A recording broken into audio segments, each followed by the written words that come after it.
Selamat datang ke channel Jurucong dan hari ini kita akan bincangkan kaedah penderaban dan pembahagian bagi nombor integer. Jadi bahagian ini merupakan salah satu subtopik bagi bab 1 matematik tingkatan 1. Jadi seperti yang anda sedia maklum, nombor integer ni bolehnya nombor positif atau nombor negatif. Jadi semestinya apabila kita nak darab atau bahagi nombor ini akan mempunyai sesuatu peraturan yang tersendiri. Jadi pertama sekali kita akan telitikan dahulu apakah peraturan yang perlu dipatuhi dan diikuti dengan banyak contoh lah untuk kita telitikan cara penyelesaiannya. Jadi tanpa melengah masa, mari kita bincangkan peraturannya. Jadi sebenarnya kita akan darab bahagi seperti biasa. Cumanya disebabkan nombor integer itu mempunyai sesuatu tanda iaitu tanda positif atau negatif. Jadi sebelum kita dapat darab atau bahagi nombor itu, kita semestinya perlu tuliskan tanda bagi hasil darab atau bahaginya dahulu. Jadi di sini kita sebenarnya boleh bahagikannya kepada dua kumpulan utama apabila kita darab atau bahagi dua nombor integer. Jadi contohnya di sini saya gunakan tandanya sahajalah sebab saya nak bincangkan apakah tanda bagi hasil darabnya. Jadi di sini kumpulan yang pertama itu adalah apabila kita darabkan dua nombor integer dengan tanda yang sama. Maksudnya apabila kita ada positif dengan positif atau negatif dengan negatif. Jadi di sini untuk darab atau bahagi itu dia akan mematuhi peraturan yang sama lah. Jadi apabila kita darabkan dua nombor yang tandanya sama, contohnya positif darab positif, hasil darabnya adalah positif. Jadi sama juga apabila kita bahagikan dua nombor yang positif, kita juga akan dapat positif. Jadi bahagian ni sebenarnya adalah apa yang anda belajar selama ni semasa sekolah rendah lah. Sebab anda memang belajar untuk darab atau bahagi nombor positif sahaja. Cumanya tanda positif tu tidak dituliskan lah. Sebab nombor positif tu boleh tuliskan tanda atau tidak tuliskan tandanya pun boleh juga. Jadi semasa kita darab atau bahagikan tanda negatif pula, di sini disebabkannya dua-duanya sama tanda, maka kita punya hasil darab tu adalah positif juga. Jadi pendek kata, kita boleh ingatkan apabila kita darabkan dua nombor integer dengan tanda yang sama, sama adanya dua-dua pun positif atau dua-dua pun negatif, hasilnya akan jadi positif. Itulah kenapa saya kumpulkannya dalam kumpulan yang sama, iaitu apabila kita darab atau bahagi dua nombor integer dengan tanda yang sama tu, hasilnya semestinya adalah positif dahulu. Jadi untuk kumpulan kedua pula adalah apabila kita darab atau bahagi dua nombor integer yang berlainan tanda atau tanda yang berbeza. Contohnya positif darab negatif, kita akan dapat hasilnya negatif. Tanda tu apabila terbalik pun sama juga, asalnya berbeza maka kita akan dapatnya negatif. Jadi sama juga semasa kita bahagilah, iaitu kalau kita bahagikan dua tanda yang berbeza tu, hasil darabnya atau hasil bahaginya semestinya adalah negatif. Jadi itulah dua kumpulan yang utama. Jadi semasa kita darab atau bahagi nombor integer tu, pertama sekali kita mesti kena semak tanda tu.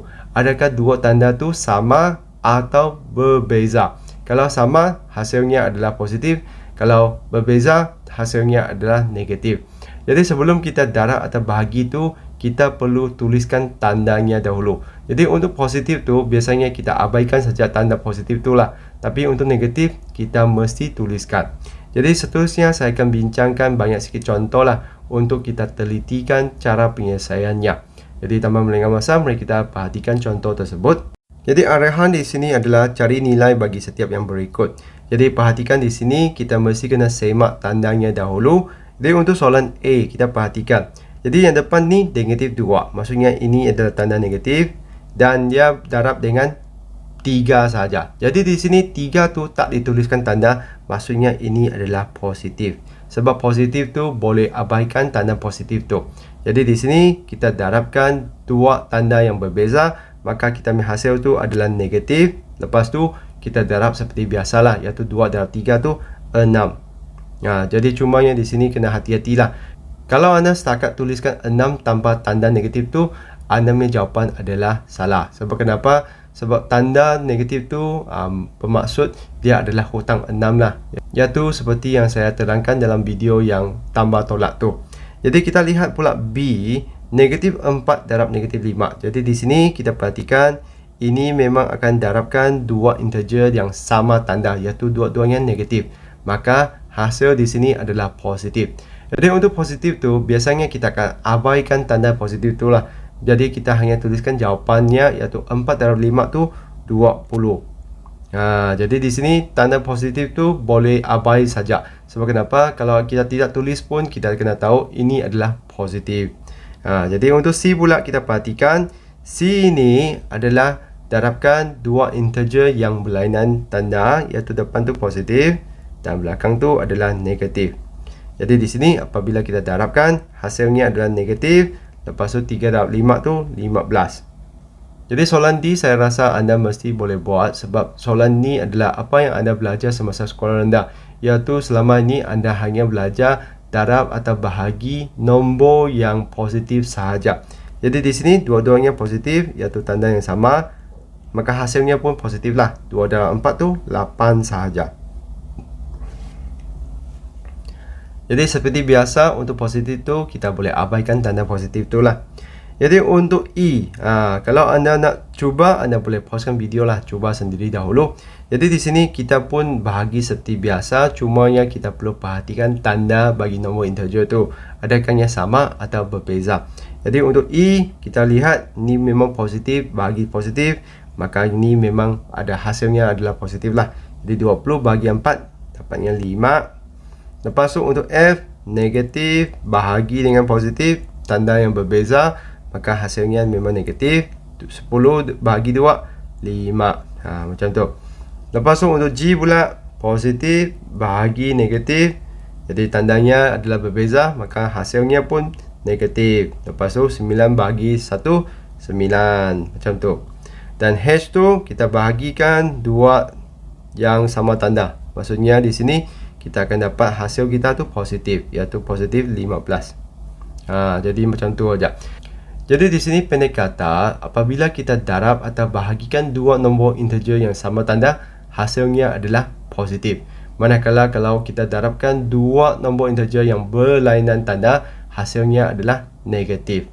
Jadi di sini saya juga sediakan contoh yang melibatkan 3 nombor integer dan kita nak bincangkan apa akan berlaku.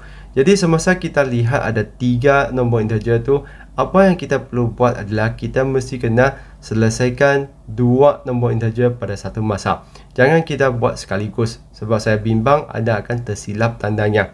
Jadi pertama sekali kita akan lihat yang depan ni, negatif 2 darab dengan 3.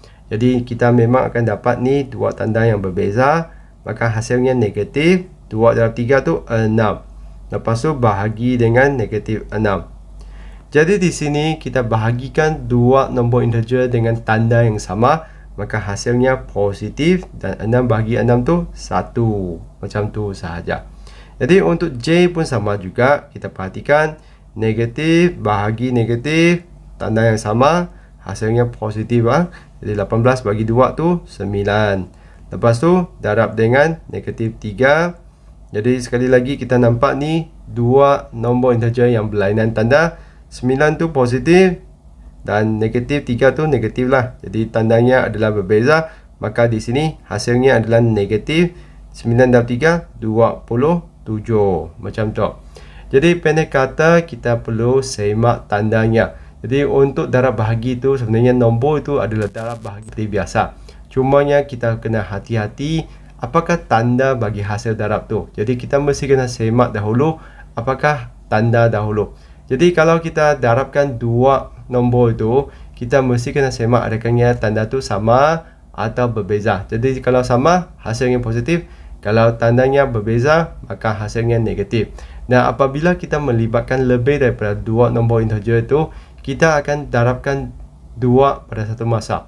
Maksudnya kita carikan hasil darab bagi dua yang pertama dulu, baru kita terus darab atau bahagi dengan nombor yang seterusnya.